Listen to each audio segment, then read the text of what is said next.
All right, well, good morning, everyone. Nice to see you. This bright springtime really feels like spring out there, doesn't it? Really beautiful. We're continuing, and as Mifa said, finishing up our series on fulfilling relationships. Man, I figured to start out I should tell a story. I think you've heard some of this before, but anyway, there's a rich man, and he's pretty wealthy, probably one of the wealthiest men in history. And he's about to die, and so he's talking and starts a negotiation with God. He says, "Okay, God, I've done so much in my life. Let me take this money with me when I go." And God said, really, it's your love and your relationships that count. That stuff doesn't matter. He says, "No, really, I really want to take my money with me when I die." So God says, "Okay, I'll make it. You did a lot in your life. I'll make an exception so you can take your money with you." So he makes all these plans. Maybe a little while before he dies, he cashes out all of his money into gold bullion, right? And he has it packed into suitcases. And then when he dies, all the person who does the undertaker, they bury all these suitcases filled with gold in his tomb with him. So he's buried there with all this gold. So then he goes up to heaven, arrives at the pearly gates, and Peter looks at him and he says, you can't bring anything with you except for your relationships and your love. No, I have a special dispensation. So so get on the phone and call God. So Peter calls up God, and God goes, yeah, for him we're going to make an exception and let him in.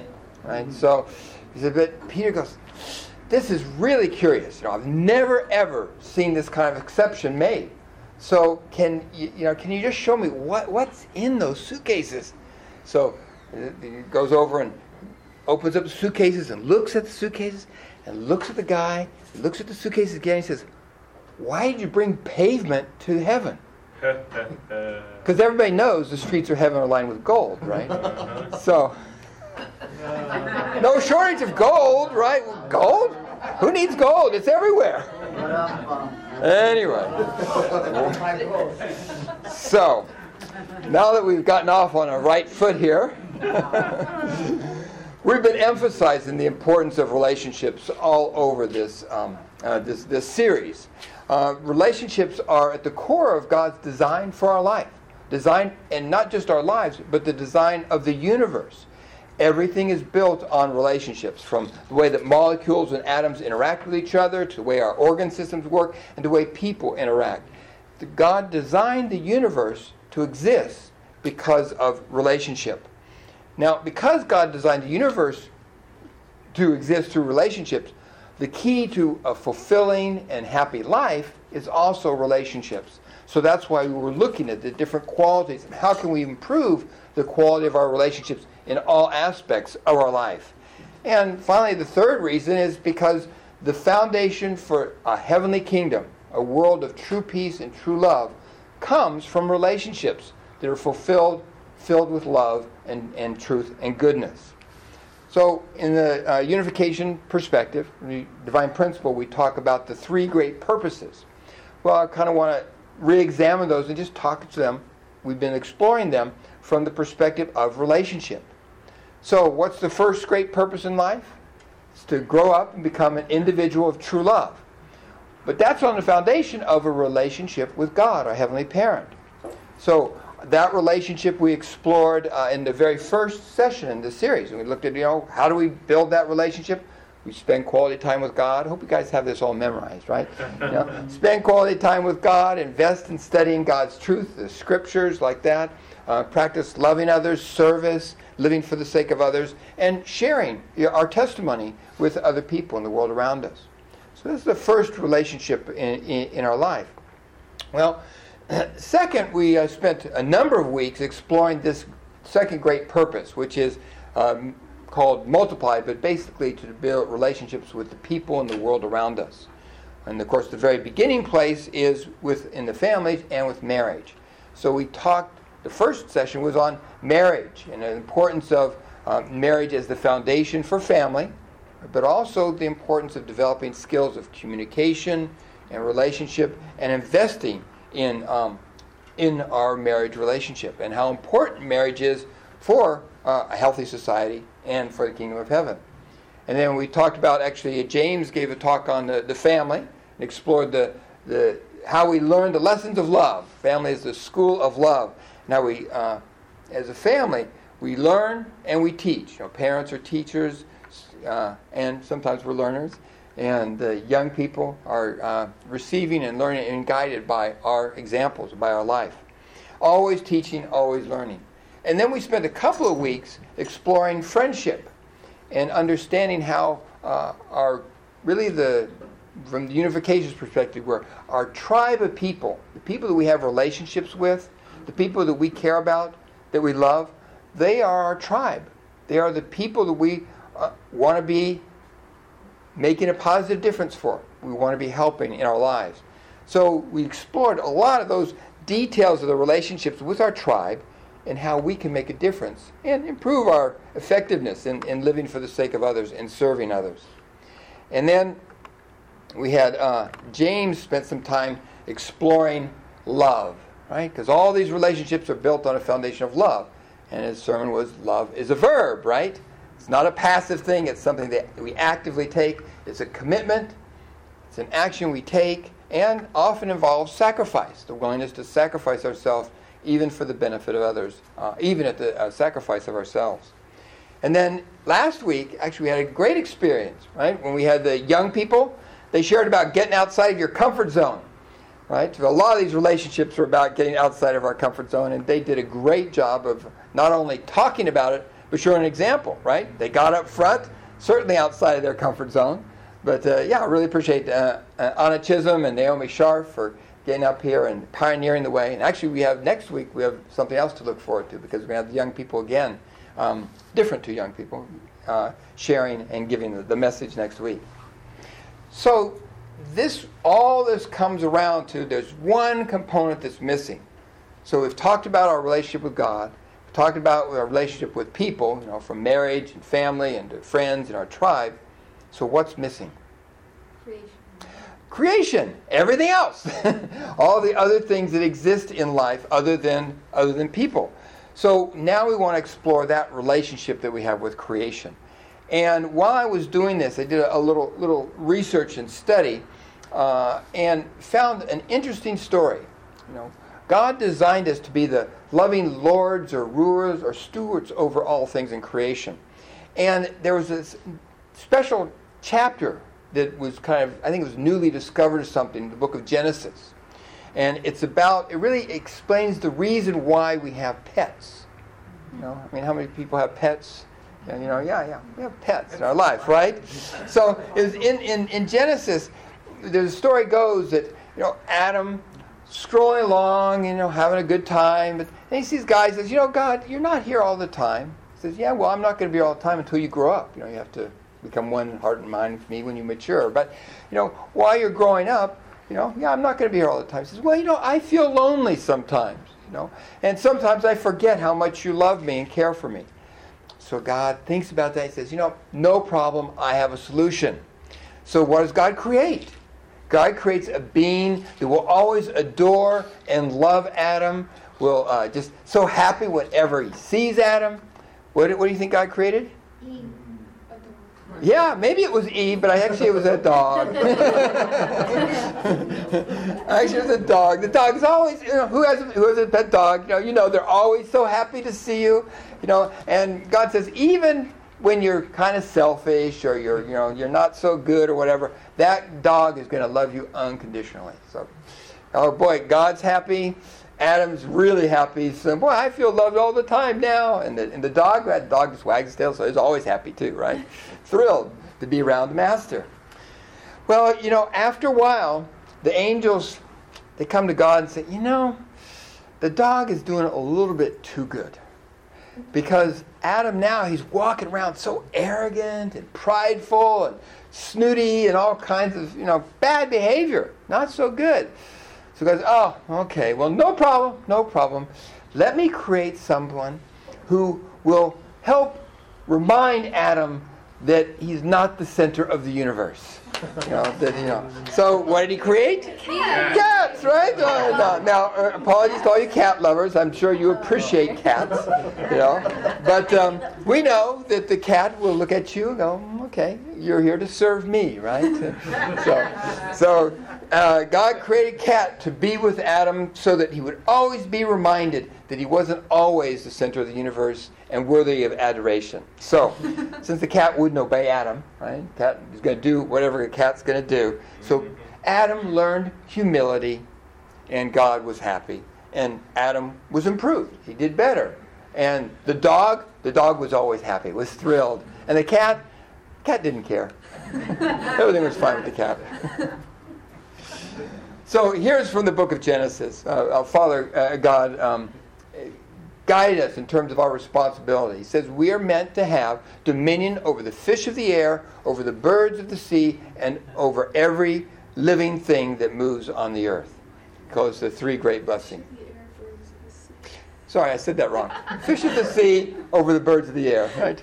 Sea, air, I'm being creative up here, right? So here, checking to see if you're awake. Checking to see if I'm awake.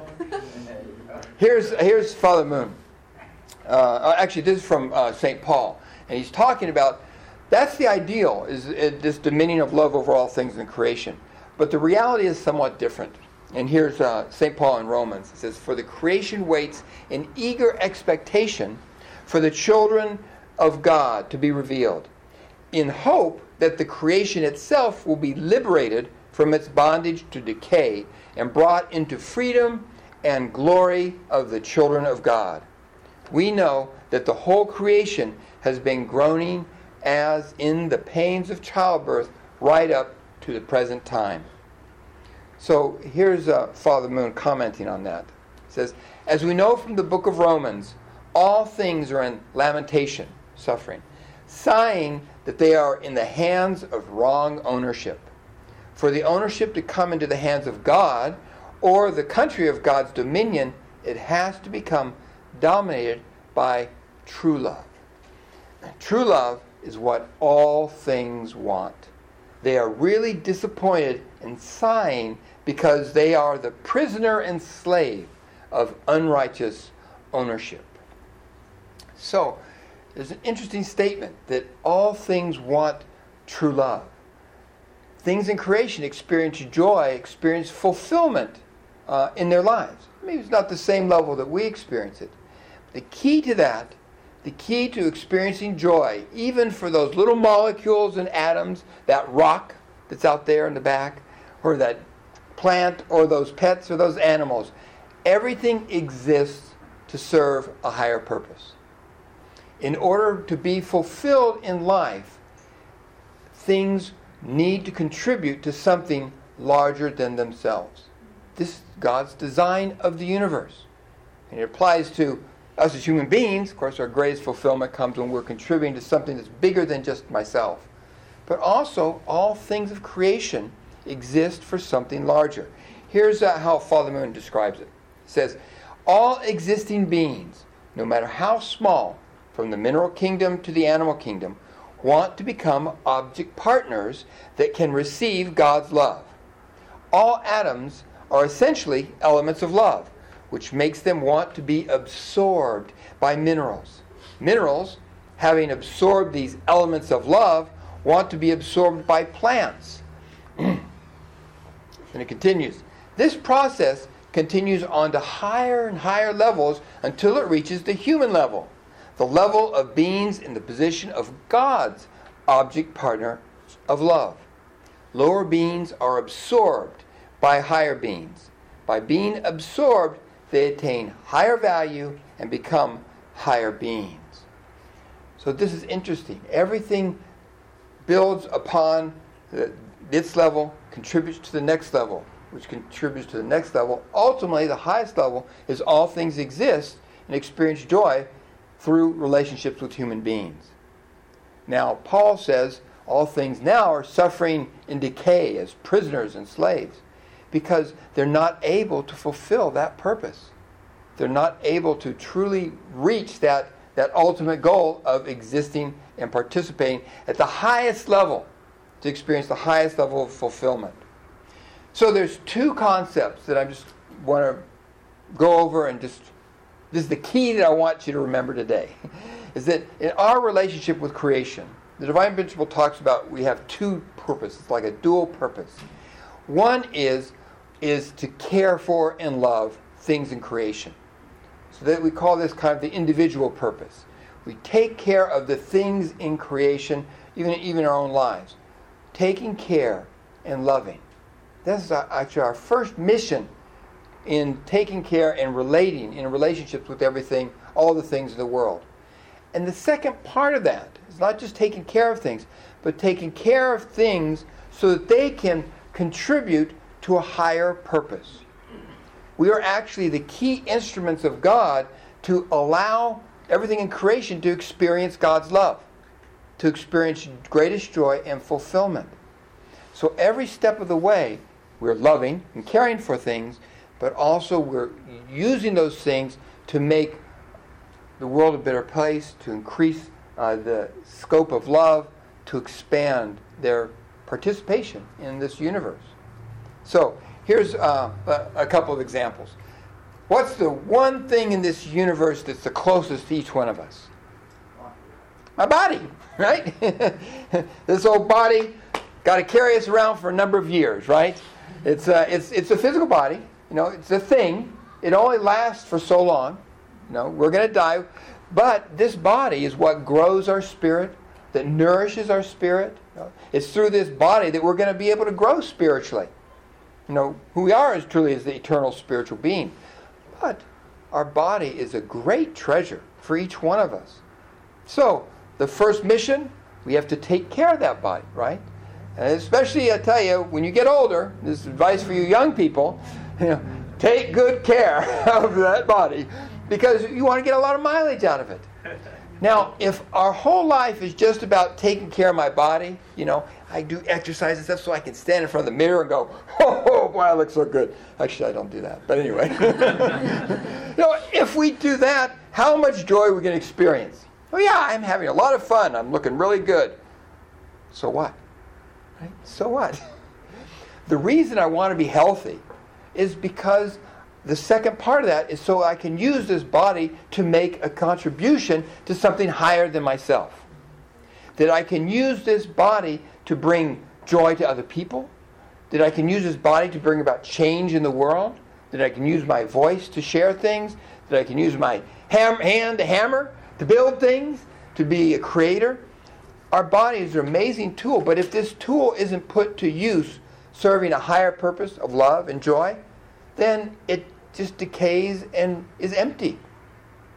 So our relationship with our physical body is designed to be a harmonious relationship. Our individual purpose, we take care of the body. But if we're just taking care of the body for itself, we get sick. It's not fulfilling. Life is empty. But when we take care of this body, and the reason we're taking care of it is so that we can use this to do more good, to spread God's love in the world, that's where the body is happy. It's so happy. Sometimes, in disciplining ourselves and developing self-control and self-discipline, it's kind of hard. My body doesn't want to cooperate. But the truth is, my body is so happy when I actually do accomplish things and do things. You feel the energy. We call it in the Divine Principle vitality elements. And if you don't know what that means, please come and join us on Saturday mornings where we explore the Divine Principle. But vitality elements, life elements in our life all come from the way we use our physical body. So, take care of the body, love it, and use it for a higher purpose, to make a positive change in the environment and the world around us. So, how about with nature? If you think about the things in nature, of course, we have the pets, right? What's our first mission? Got to take good care of them, right? Sometimes, we got a pet for Renata. We were really happy. Oh yeah, let's get this cat. So Renata will learn and take care of the cat. Who takes care of the cat? Mom. Who takes care of the dog? Mom.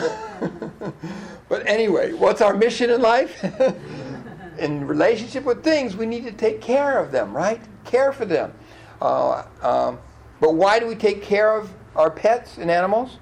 so they can be part of our family, so we can experience love, right? Don't pets become like another family member? You care about them. They contribute to the family a lot. You know, the joy or the cat to help keep us humble, you know, either way, you know. Dog to make us feel valuable, incredibly valuable, and a cat to keep us understand that we're not the center of the universe, right? And all kinds of relationships with pets. Also, in the larger picture, we want to take care of nature and things in creation. Conservation, recycling, just naturally caring for the environment. Also using the natural resources, like oil that we use for fuel, trees we use to build things, all kinds of things in nature that we use in a positive way, taking care of them with love, so that they can be part of building something greater. Our Father Moon often talks about, you know, how happy is your food be eaten by you? Is that food contributing to something bigger? Are you using the energy you get from that to do something good, to be a blessing to the world? Or are you just using that food just so I'm going to be full, so I'm going to feel good? Yeah, you know, I do that too. But we still use that good feeling that we get from food as energy to make a difference in the world. So, taking care of things, but then using those things in a way that brings a blessing to the world. So all those things of creation participate in building that heavenly kingdom. So that's nature. How about closer to home, my own possessions, my physical possessions, right? You know that there's a smart commercial. I think someone in the advertising agency was studying divine principle when they made this Chevron Techron advertisement. Maybe some of you have heard it. You know, it's like, you know, your car loves you. Your car works so hard for you. It drives you where you want to go and everything. So why aren't you putting our gas in your car? Put the best fuel in your car. That's a pretty good advertisement, right? Take care of your car. You know, when was the last time I changed the oil in my car? Ooh. You know, am I taking good care of my possessions, of my things? Because they bless me, right? If I have a good car, if I have my house, I take care of my house. It contributes to something higher. Even if I think about, you know, the things in my house, my room, am I taking good care of them so that they contribute to an environment that invites God's blessing, God's presence? So do I invest in creating an environment and dealing with the things of creation so that they create the highest possible environment? They are contributing and participating in something higher than just themselves. So finally, can't talk about things unless we talk about money, right? Money. Let's get down to the grassroots of everything, right? Money. We all deal with money, have to deal with money. It's kind of like the currency of possession is money. Now, how do we take good care of money? Oh, I just keep a lot in my piggy bank, right? We had a whole series about that a few months back, right? When we take care and when we truly love money, it means we pay attention to it. We budget, we're responsible, we know where it's going, we manage it well, we take care of it. We don't just waste it or throw it away. We take care of it. So that's taking care of. Budgeting, being responsible, paying attention to our finances. Second part is, how are we using that money that we're budgeting, we're managing, we're taking care of, we're making, to contribute to something higher? You know, are we using our money in a way that blesses the world? Is your money happy to be made by you? I'm so happy that this person's making lots of money because I know that I'm going to be used, as the money speaking. I'm so happy that I know I'm going to be used to make a difference in the world, to make the world a better place. So in our finances, are we managing it well, taking care of it, and are we using it for a higher purpose? And, you know, I can't miss this point without talking about tithing. Tithing is not just a unificationist concept. It comes from Jewish, Christian tradition. And actually even success motivation people that talk about how to be wealthy and successful.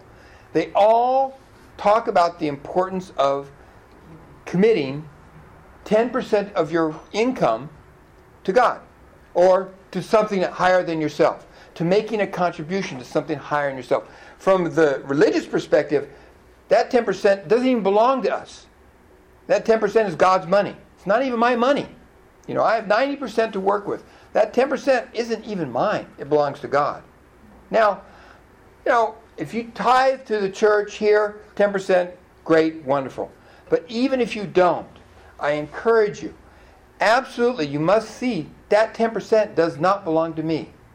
So give it to a charity. Choose, sponsor an orphan in Asia or Africa, or give to some charity that you believe in, or whatever. Give to the church or whatever. I don't even care if you give to the church. Make sure you're giving 10% of your income to something that God can use, something that you don't have control over, but you know that God can use. This is fundamental for being happy and fulfilled, because if we're keeping and using that 10%, we're stealing. Now, there's something that's spiritually off. And again, I'm happy if you contribute to the church 10%. Even if you don't, find some place where you're giving God that money that you won't have any control over, and you're just trusting that God will be able to use that for a higher purpose. This is key for us being fulfilled in our life, is that we need to be responsible. Now, above that 10% is where we make donations. Donation is something that you're giving, your free will giving, something out of your generosity of your heart. But the tithe dollar is not even ours. So, of course, also that 90% we should also be saving, right? You remember our lesson on how to manage our money? Let's make sure we're saving some money too. But it's important for us to have that concept in our heart that really we live on 90%, and that other 10% is money that God is going to be able to use in some way. We're giving that representative token back to God. Well, so the bottom line about our relationship with all things in creation, there are two things that we need to do, right? The first thing, the individual purpose, is what? We need to care and love those things of creation with true love, and we need to contribute those, help those participate in contributing and being part of something greater, something higher. Applies to our own lives too, but particularly when we think about things in creation, the way we relate to creation. Creation experiences joy when it has true sons and daughters that love it, that care for it, and enable it to be part of something much larger, even more fulfilling, and closer to God in God's heart. Let me offer these words from Father Moon. Father Moon says, "Since we are responsible to liberate creation, which is sighing and lamenting and sorrow, we should be able to touch a single tree or even a single blade of grass and experience the heart and care that God invested in its creation 6,000 years ago. We must be able to shed tears at the sight of one solitary plant along the road, or while holding onto a tree say, 'How lonely you must be, having lost your master,' having lost those masters of true love. A true person is a true owner who loves, protects, and nurtures all things with true love."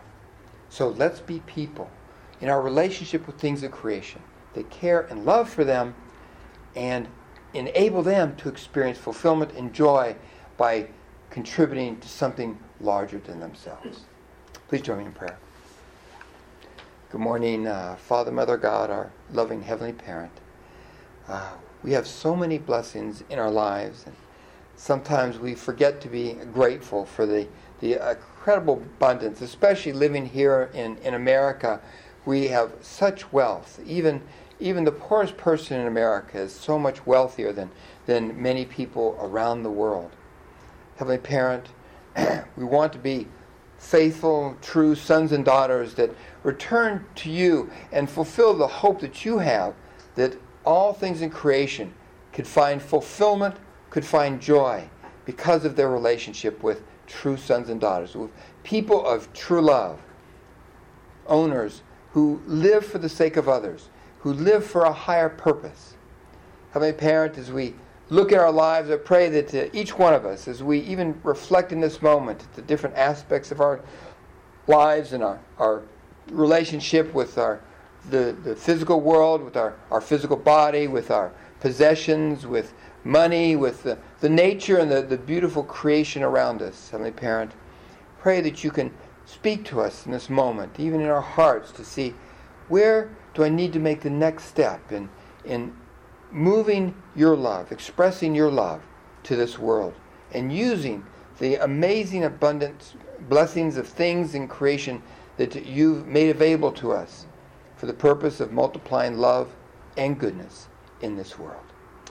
Heavenly Parent, thank you so much for your love and continued love for us. And as sons and daughters, we determine to bring comfort to you, joy to your heart, and true liberation to all things in creation. So we offer this as blessed central families. Amen and Achu. Okay, thank you, everyone. Please turn to your neighbor and share about caring for things and contributing to the higher purpose.